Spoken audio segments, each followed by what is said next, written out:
কলকাতা থেকে দুদিনের ছুটিতে ঘুরে আসতে চান এরকম নদী জঙ্গল ঘেরা একটা সুন্দর জায়গায়, আর থাকতে চান শালপিয়ালের মাঝখানে, সাথে থাকতেই পারে ঝাড়গ্রামের স্পেশাল শালপাতা পোড়া চিকেন। আহা হা হা, এই যে স্মেলটা আসছে। এটা হচ্ছে আমাদের এবারের উইকেন্ড ট্রিপের ডেস্টিনেশন শালবনি রিট্রিট।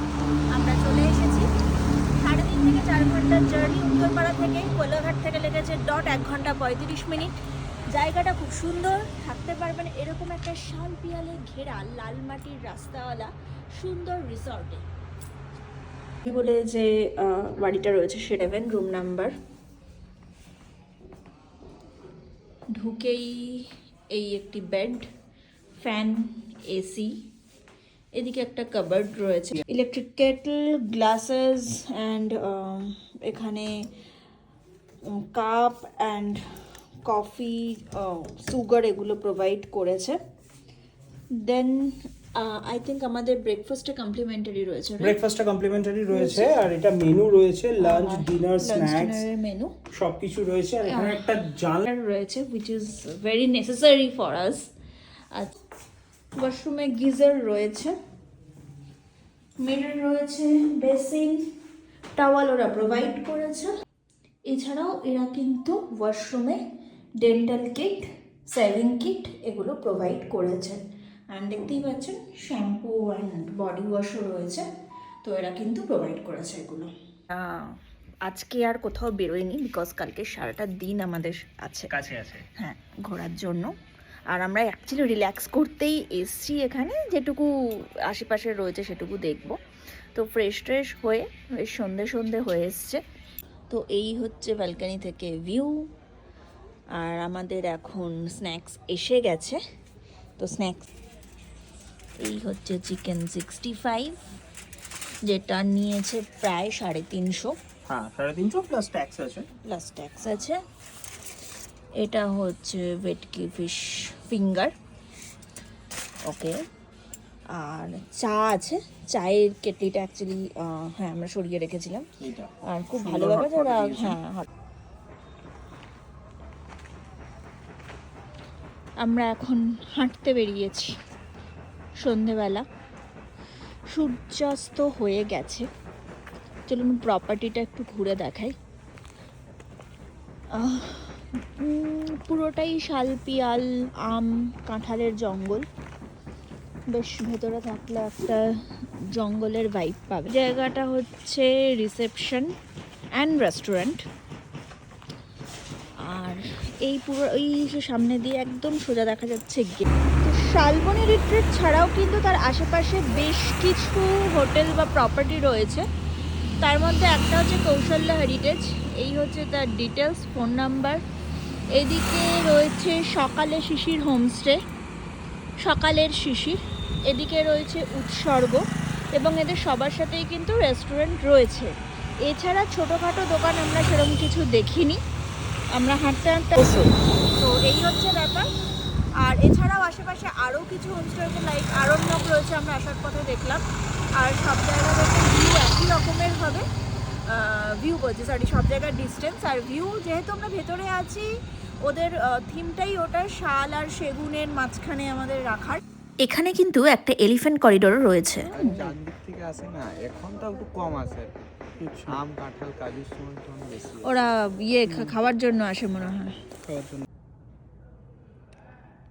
সন্ধেবেলার আলো জ্বালানো হয়েছে।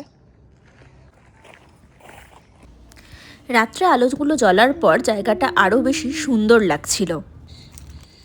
শালপাতা পোড়া চিকেন খোলা হচ্ছে, এখানে একটু বাজে আসছে বিকজ অফ দ্য লাইট দেখছেন। সাইট সিন করতে আমরা প্রথমে চলে এসেছিলাম ঝাড়গ্রাম রাজবাড়িতে, যদিও আমরা কিন্তু ভেতরে ঢুকতে পারিনি। আর এরপরে ডেস্টিনেশন ছিল কনক দুর্গা মন্দির। আমরা এখন চলেছি কনক দুর্গা মন্দিরের পথে। অন্যতম বিখ্যাত একটি মন্দির ঝাড়গ্রামের। আমাদের হোটেল থেকে ডিস্টেন্স ছিল আধ ঘন্টা মতো। যেহেতু রাস্তা ভালো, উইদিন 20 মিনিটস আপনারা বাইক কার আরামসে পৌঁছে যাবেন। এছাড়াও যদি আপনাদের কাছে গাড়ি না থাকে তাহলে আপনারা হোটেলকে বললে ওরা ব্যবস্থা করে দেয়, আদারওয়াইজ আপনারা অটো বা টোটো পেয়ে যাবেন। এই হচ্ছে সেই বিখ্যাত কনক দুর্গা মন্দির, যা প্রায় 500 বছরের পুরনো। রয়েছে 2 ফুটের একটি সোনার দুর্গা মূর্তি। আচ্ছা, আমরা এখন এই জঙ্গলের রাস্তাটা ফলো করে অর্থাৎ একটা ছোট্ট জঙ্গল ট্রেল দিয়ে নদীটার দিকে যাচ্ছি। আমরা এসে দাঁড়িয়েছিলাম ডুলুং নদীর তীরে। বেশ খানিকক্ষণ এদিক ওদিক ফটো তুলে সুন্দর একটা টাইম স্পেন্ড করে আমরা বেরিয়ে পড়েছিলাম খোয়াবগাঁয়ের উদ্দেশ্যে। আর বাইরের একটি রেস্তোরাঁয় সেরে নিয়েছিলাম দুপুরের খাবার। মেনুতে ছিল ভাত, ডাল, ভাজা, 2 রকমের সবজি আর ভোলা মাছ। এই হচ্ছে রিসেপশন এরিয়া, অ্যান্ড এটা হচ্ছে ডাইনিং প্লেসটা খুব সুন্দর ডেকোরেট করা।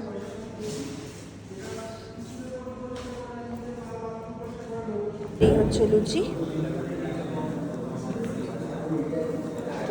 আর এখানে ঘুগনি টাইপের কোনো একটা সবজি আছে, আচার আছে। So that's it.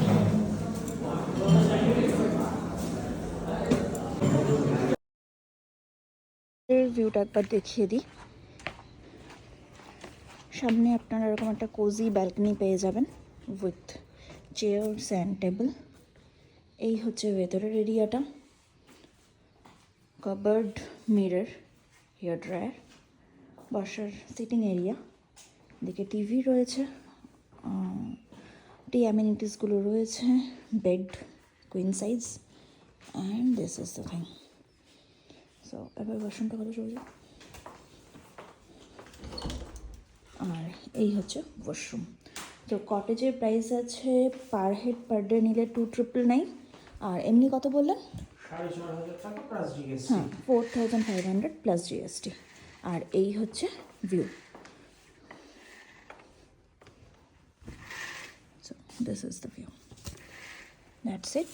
আর কটেজ এদিকেও আছে, হ্যাঁ, ওইদিকেও আছে, আছে, ভিউটা ডিফারেন্ট ভিউ হবে। আর এসি, এই সমস্ত ব্যবস্থা তো রয়েছে, এসি অ্যান্ড ফ্যানের। তো এই হচ্ছে কটেজের ভিউ। রুমগুলো বেশ ভালো। ট্যারিফ ছিল 3,000 পার নাইট, অর্থাৎ 6,000 খরচা পড়েছে। এই যে সামনের জায়গাটা দেখছেন, আমি ছোট্ট করে একটা প্রপার্টি ট্যুর দিয়ে নিই। এখানে দেখুন কিছু বসার অ্যারেঞ্জমেন্ট আছে, এখানে বনফায়ার হয়। এইখানে যে জায়গাটা দেখছেন, এখানে হচ্ছে আপনার ট্রাইব উইকটা। সবাই খুব আনন্দে থাকুন, ভালো থাকুন, ঘুরতে থাকুন। আর ঘুরলে কিন্তু মন সব থেকে বেশি ভালো থাকে। তো চলুন, বাই বাই।